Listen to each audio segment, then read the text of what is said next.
Hey folks, this is Jeff. We're Real Country with Jeff and Melony. Just thought I'd do a little video today about some car maintenance and things to prepare for when you go on the road on a trip.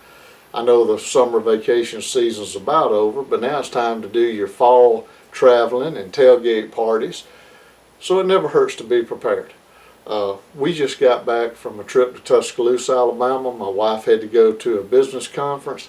And as I've been posting our little tourist things we did on campus of University of Alabama in Tuscaloosa, these are the things I did before we go.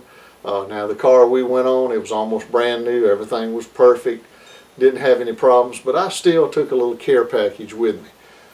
In all my vehicles, I do this, and I just thought for the younger people, just getting started driving, teenage 20, things they need to know. All us old timers, we already know this stuff, but you know, some ladies may not, some young people may not. There used to be a little car commercial for an insurance company.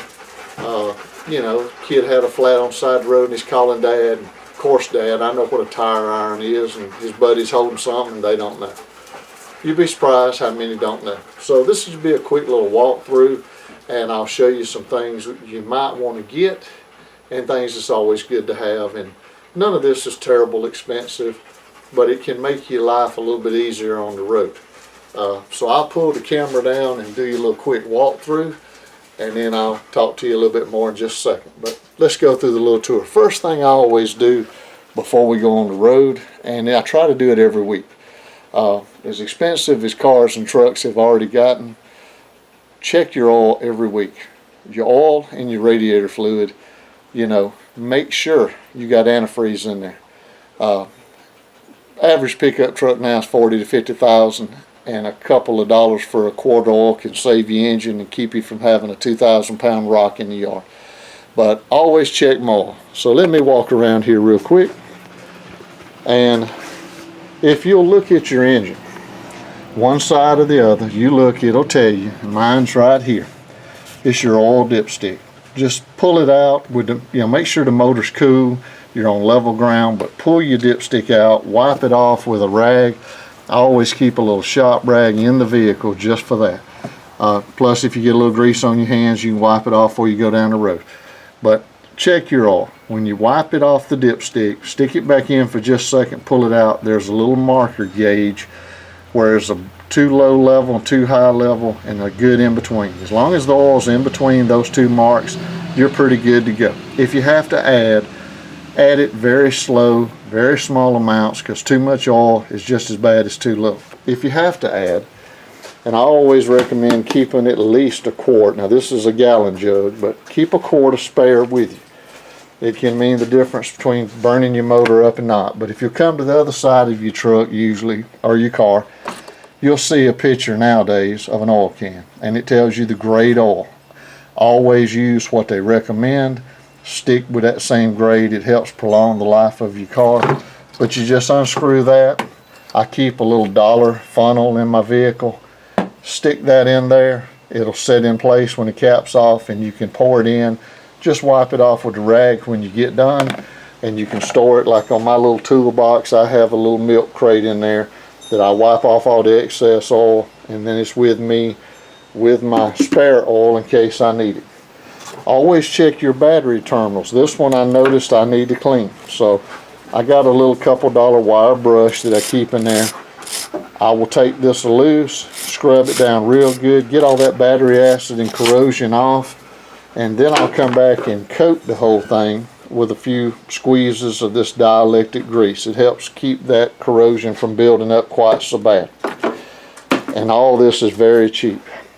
The other thing, when the motor is cool, when it's cool, open up your radiator cap.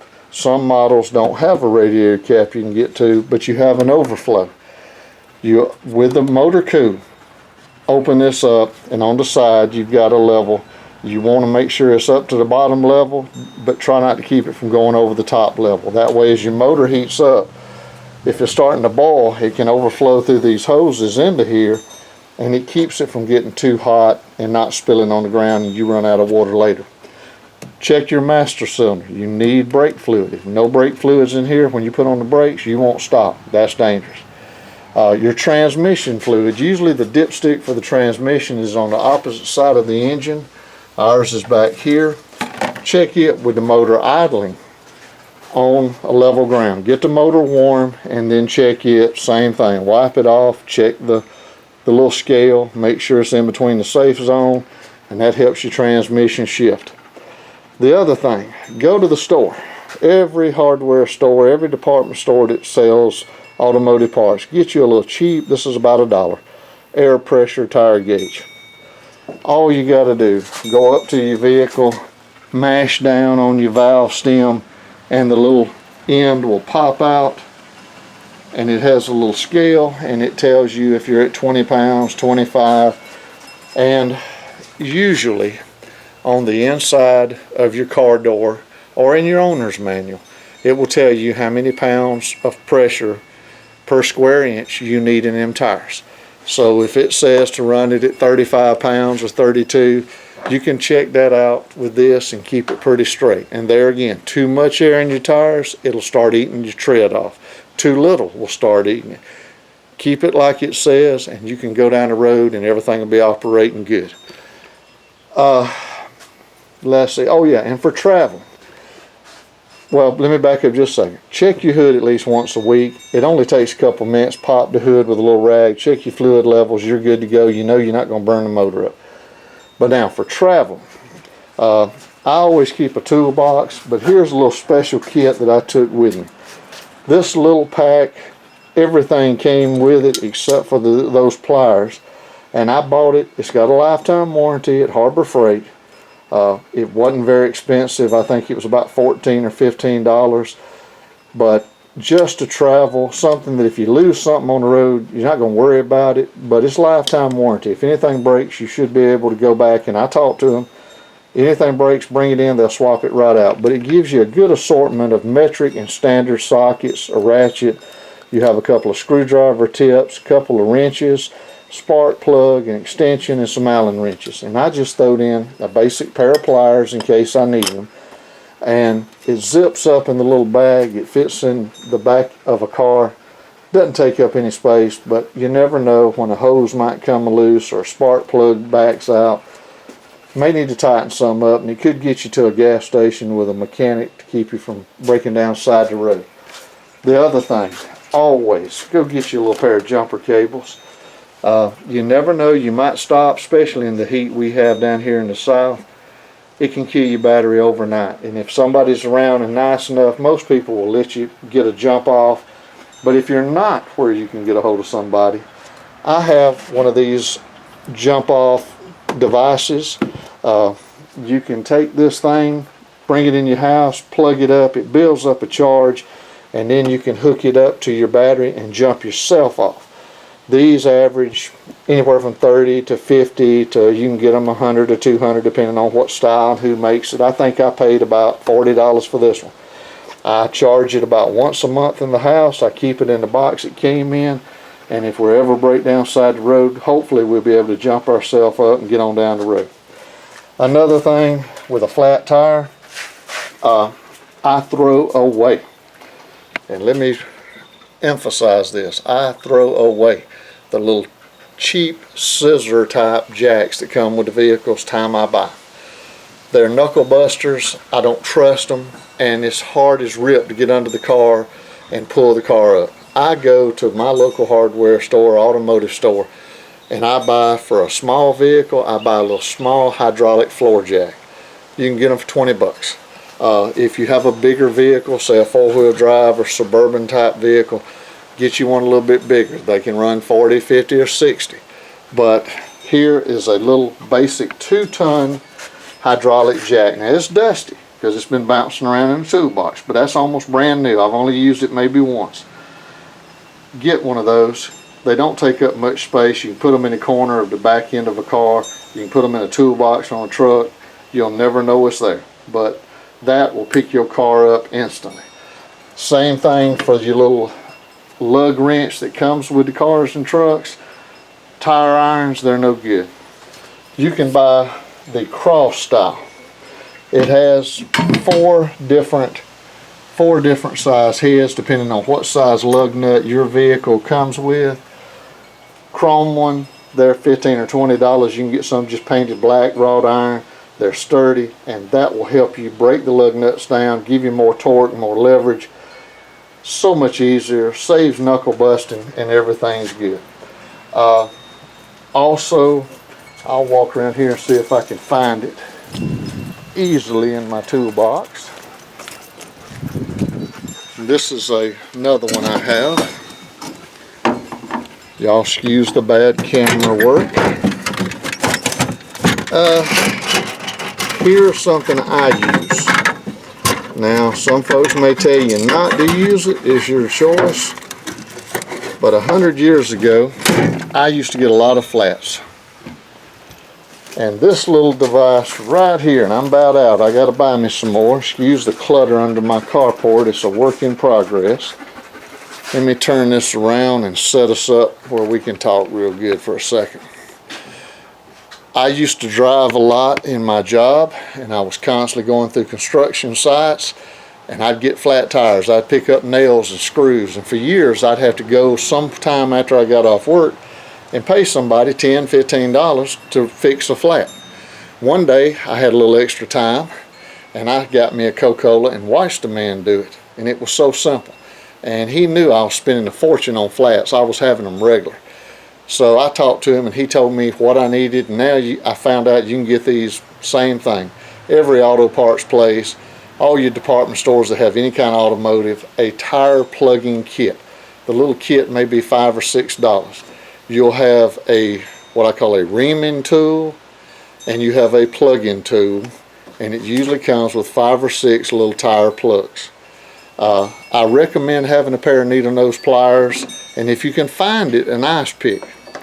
And what I do is, anytime you get a nail or screw in your tire, you roll the tire by just pulling the car up or back. Make sure you're off the road where you got a safe place to do it. But you can pull over, fix it, and be on down the road. Take your needle nose pliers, pull out the nail or screw. If you have an ice pick, stick it in the hole and kind of just waller it out. You want it a little bit bigger than the diameter of the nail or the screw. Then I take the reaming tool and go in the hole, and this is rough like an emery board, but except made out of metal. Go in and out, and it roughs up the hole. Gets it scarred up just a little bit. Then you take the plug-in tool and you put the little rubber, it's very, very sticky rubber, like a straw. You stick it about halfway, all the way down this, but have half of it sticking out on either side. Then you pull out the reaming tool and stick this in the hole that you punched in the tire right where the nail went in. Go in to where there's just a little bit of the rubber plug still sticking out, and then jerk this back out, and the plug will stay in the hole. I sometimes use a razor blade knife. Sometimes I take a pair of wire cutters, but I'll cut off the excess sticking out from the tire. Get as much of it as I can. You don't want to cut it flush with the tire, but I don't leave just a teeny tiny little bit sticking out.